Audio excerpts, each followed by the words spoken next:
So, the full details of the benefit cuts have been released. But before we get into that, you really need to see this car crash interview from Labour MP Torsten Bell trying to defend these cuts. And trust me, it's a doozy.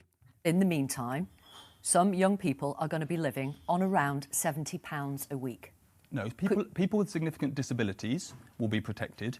They will not only will they be protected within the universal credit system, which is the one you're mentioning, but they'll also be able to apply for personal independence payments. So people with significant disabilities, if they are young, if they're currently receiving UC Health, they will continue to receive it. And if they have significant disabilities, they will still be able to apply for personal independence payment. But we are not going to write off 21-year-olds. For those who can't, they'll be living on about 70 quid. We are not going to write off 21-year-olds as unable to work. For those who can't, they'll be living on about £70 a week. Could you live on 70 quid a week? Absolutely not. So why do you expect young people to? We won't. We provide housing benefit as well, and we'll provide personal independence payments. This is cash in their pocket. This 70 so quid are the cash things I a just week. mentioned to you. So are the things I just mentioned to you. That's how the benefit system works. If people need help with their rent, they receive that as well. If they need support with a disability, personal independence payments is there for that as well. So to buy food, to pay bills, yes. 70 quid a week? No. You've just told me you couldn't live on that.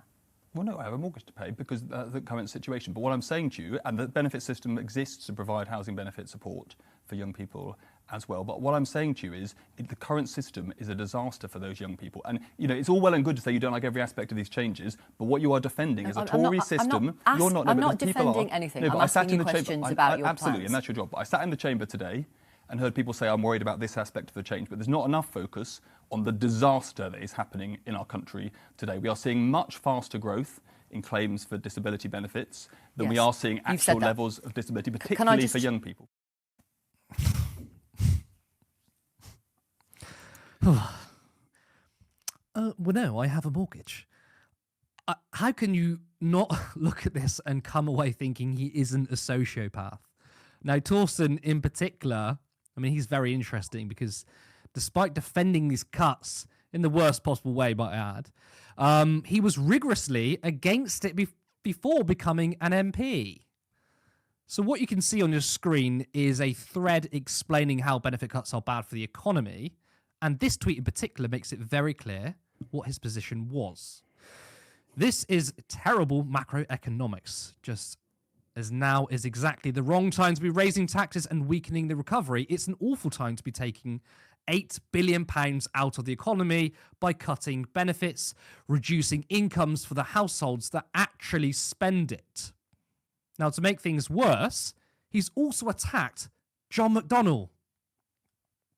Torsten Bell has just accused me of defending a Tory welfare system. That is a lie. I've consistently called for reform of the system, but not a reform based upon billions of pounds of cuts that will harm and put the lives of disabled people at risk. Now, I wonder what changed his mind. This was also the case for the two-child benefit cap. He was very clear in his opposition to it, but then voted for it. Kevin, we're going to come into the details in a second, but what do you make of that interview and how Torsten changed his view pretty quickly, even to go as far as attacking John McDonnell, who famously said in Parliament he'd rather swim through vomit than vote for benefit cuts? Yeah, I mean, genuinely breathtaking stuff. I have a mortgage should be written on his political tombstone. It should be the end of him as a political entity. This is the problem ultimately with having these kind of liberal left, if you want to call them that, liberally posh boy Uxbridge graduate people. Not that necessarily going to a good university is inherently a problem, of course, but they're completely out of touch. His background means that he doesn't understand the concept of having to live on £70 a week because, of course, he can't do because he has a mortgage. That phrase reveals so much about not just him, but the British political hierarchy, frankly. He's essentially saying the subtext of that, and again, it's much like David Lammy and the natural reaction, which reveals something about his actual person rather than the performative nonsense. When he says, I have a mortgage, he's basically saying, well, it's not going to affect me. It's only going to affect the plebs. It's only going to affect the riffraff. Like it's the tone of the way he said it as well, wasn't it? It's like, me? I have a mortgage. And the way he sort of disparaged Victoria Derbyshire by saying, and by the way, she's a journalist and accused her of defending Tory welfare policy. That's a really strange thing to do. And also attacking Labour isn't defending Tory welfare policy because, in my view, and I'm sure you agree, This is Tory welfare policy. Well, yeah, I was going to say it's such a disgusting smear because he's literally the pensions minister. You're Yes. trying to introduce and further deepen the austerity welfare to the degree it can even be called a welfare state anymore, welfare system. The Tories, even at their most craven, didn't go this far. They literally said, even George Osborne, who frankly would happily have watched the poor starve to death for his own entertainment, such a ghoul that he was, even he didn't go, shall we go after people who are terminally ill? Shall we literally go after people who can't get out of bed? Like, that was, like, don't get me wrong. I'm not suggesting for a second, I'm not trying to whitewash George Osborne's democidal record. I think the Overton window is plus shifted as people. well, because if George Osborne was in now, it's very likely he would be proposing the same thing. Almost certainly, I imagine, yes.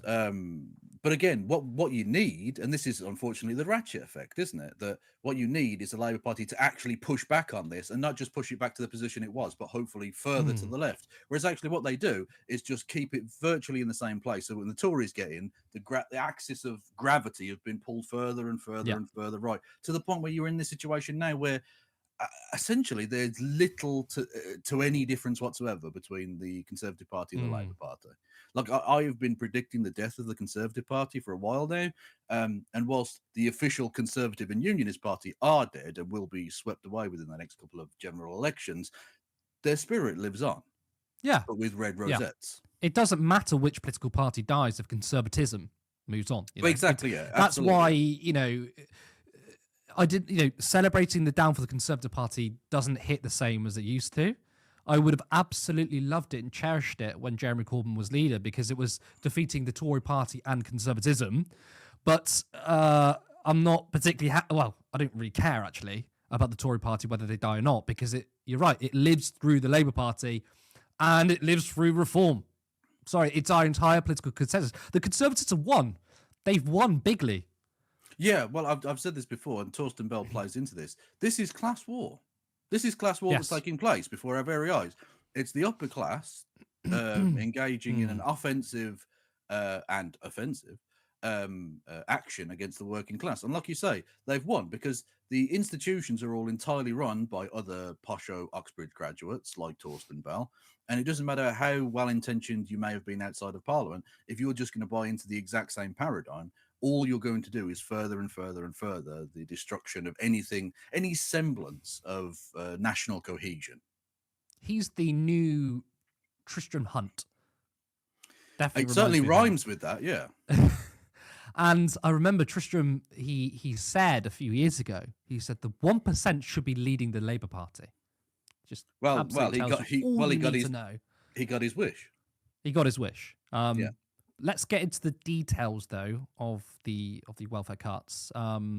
These are the numbers on universal credits.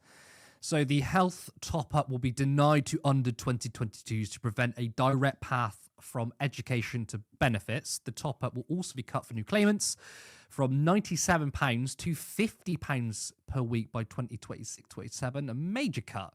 And that's a cut of more than £2,000 a year and frozen for existing ones. The top rate of universal credit for the most disabled will be cut. Details in spring statement, but the standard rate will rise above inflation for the first time, reaching a £775 annual increase by 2029. The work capability assessment will be scrapped in 2028, replaced by the PIP assessment instead. Claimants with severe lifelong disabilities will no longer face reassessments to give them the dignity they deserve. Now, you might like that last bit, especially scrapping of the WCA, but you got to think about the fact that Labour are making cuts worth £5 billion. We also have a breakdown of who will be affected when the government makes changes to PIP. Around 1 million people will be affected. You've got here people with arthritis, 463,000, cancer, cardiovascular disease, schizophrenia, PTSD. All of these are incredibly serious, and these people are going to be affected. It's so bad, actually, that a woman named Georgina, who has MS, explained to the BBC that she will lose hundreds of pounds per month. Georgina, who has multiple sclerosis, is one of those who believes she will lose out. She currently claims the disability benefit known as PIP, and the criteria is being tightened. I will lose the living component of my PIP payment, which equates to about £290 a month. The money I get from PIP, I spend on my health to keep me away from the NHS. So all of my money goes on things like neurophysio that costs me £120 an hour, and I have 2 sessions a month. £290. Insane. Now, Labour have also created a score sheet on whether people are eligible for PIP. This is one example when it comes to bathing. So you need to score 4 points on one of the scores in order to be available for PIP, right? And that's across the entire document. But look at the descriptors below 4. So those who need aids or an appliance, supervision, physical assistance with their hair or body below the waist, and assistance to be able to get in or out of the bath or shower, wouldn't score a 4, which is one of the thresholds. It's really astonishing. Kevin, there's been a lot of noise that, there are people on PIP who can actually work, and Labour want to look after those who really need it. Does that information make you confident that Labour are looking out for disabled people? No, this is democide. Just straightforwardly, this is democide, and it's going to kill a lot of people. And I'm not going to pussyfoot around that in the way that parliamentarians have been doing, disgracefully, to the eternal shame of themselves and to the detriment of their role as representatives of their constituents. I think that the cut from £97 a week to £50 a week is so ironic in a sense, because £50 is literally the amount of money that an MP can claim for one breakfast meal every single day that they are in Parliament. That tells you everything. I mean, what are you getting for breakfast? 50 quid. Cocaine and Brent boys? I don't know. I genuinely don't know what they're up to, frankly, some of them. But yeah, no, it just goes to show you the point we were making about Torsten Bell. He's so out of touch. It's so unbelievably out of touch. The impoverishment and penny pinching of any kind of subsidy for the poor, whilst allowing the rich to get away with obscene levels of tax evasion. Any just or sensible society would not stand for this. I suspect people in France would not stand for this. The people they of Britain certainly wouldn't know. Are essentially so cocked at this point that they're just going to roll over and take it. I don't know. There has been some pushback in Parliament, which is good to see, I suppose. But the point is the cruelty, and I think that's the point worth bringing up. It's not even about the money. And I know it's sort of seen as a trite point that the cruelty is the point, but it's actually true in this instance, completely and utterly by the government's own noise, because they're literally not even making a financial argument as to why this needs to happen. Keir Starmer literally came out and said that this was a moral this was a moral crusade he was on, that this was the morality of it. So we're going back to some Victoriana Protestant work ethic bullshit of the deserving and undeserving poor. This is barbaric. Yeah. It really is. And the fact this is being brought to you by the Social Democratic Labour Party, get fucked. Honestly, this is evil. There's no other way of describing it. This is actually evil. I find it very interesting, okay, that, of course, when it comes to unemployment benefits, it's always framed as a moral argument. But when it comes to disability benefits, when any politician has tried to make cuts, they've always done it out of so-called economic necessity. Yeah. And I'm seeing a shift now, which is that what you point up, Keir Starmer even said, this isn't even anything to do with money or finances. It's a moral thing. And many pundits are saying, well, it's a moral thing because we don't want people living a life on benefits and they're trapped. We want them to, we don't want them ill and stuck on benefits and they're stuck at home. We want them to, be out at work. We want them to be free, almost as in the work sets you free thing. And first of all, there are a lot of people on PIP who want to work, but there's no opportunities for them. And you want to, scrap the benefits underneath them? I want to sort of get your comment on that there's a shift in tone when it comes to disability benefits. It's now apparently, it's good for them. It's good for them. Yeah, it's genuinely, it's a kind of Malthusian, sort of fascistic way of looking at it. It's the idea of useless eaters, life unworthy of life, Arbeit macht frei, dare I say. They're literally engaging in the rhetoric of genocidal fascists. Now, I'm not suggesting that's what actually they are. They're just disgusting neoliberals, which unfortunately is not a clear distinction necessarily where one begins and the other ends, but they're engaging in the same kind of, like I say, democidal rhetoric. And indeed democidal action, because there's no way this doesn't kill tens of thousands, if not hundreds of thousands of more people. We literally saw the graphic you put up. 83,000 schizophrenic patients are going to be affected by this. Over 100,000 cancer patients are going to be affected by this. This is evil. I don't know how you can possibly defend this in any way whatsoever. And frankly, any Labour Party politician who even deigns to vote for this, you need to be removed. Yeah. You need to be removed. We've got Labour members and Labour voters, some of them are defending it. And some of them are defending it, indefensible. But I've been heartened to some extent by the fact that there have been a number of defections of local councillors. Yep. There have been lots of Labour members, even ones that have stuck through all of the evil that the Labour Party have put them through over the last few years, who have finally gone, no, this is enough. Yeah. Because this is so obviously, straightforwardly, unabashedly a Tory / further to the right than the Tories policy. Yep. This is a reform policy. I think it's very easy for people to be sat in comfy studios, who work 3 hours a day and get paid shitloads, and say, well, it's very rewarding going to work. And maybe some of these people who are disabled but not severely disabled, it's very freeing for them. Maybe they should get to work. It's so easy to say that, but try pushing, not just disabled people, but able-bodied people into working at Amazon, working ridiculously long hours, no working rights, a pittance of pay, then you get a slightly different equation there, don't you? Because there are a lot of people who were working and signed off for mental health issues because of their job. If you're someone who suffers from anxiety and depression, I don't think pushing that person into a call center job where you have to take a call every 2 seconds and you get abused on the phone, I don't think that's particularly rewarding or even helpful to people's mental health. Yeah. And you've got the Labour Party also poo-pooing on the idea that, working from home, we're going to get you back to the office. Well, then surely more jobs where you can work from home would help people who have more severe disabilities, yet they want to sort of, they want to give you no avenue, right? Yeah. They want to say, get the hell off benefits, but also, no, we're not going to create a less hostile job market. We're not going to support unions, which can obviously get you better pay, but better working conditions, which makes it easier for disabled people to work. We're not going to do that. Then you can only come to the conclusion that you are just fucking evil.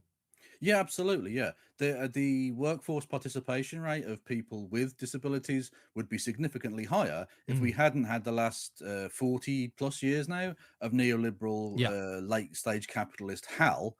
Which basically force people, for the sake of cruelty, because we found out during the pandemic, people could have worked from home at any point during that. But no, for the pure power lust thrill of it, they forced people to have to go into offices. So a lot of disabled people who could have accessed the job market weren't able to. And so this is an even bigger problem than it needed to be in the first place. Yeah. And secondly, the point about the dignity of work, not dignity in work, the dignity of work. Yeah. So they don't give a shit about you actually having any dignity, as we can see by the fact that Amazon are allowed to force their people to piss in bottles. Very dignified, yeah. They're just doing the kind of Protestant work ethic nonsense. Yeah. That's all this is. It's work will set you free. Support independent media. Support social justice that's there on social media. Thank you. Turn left.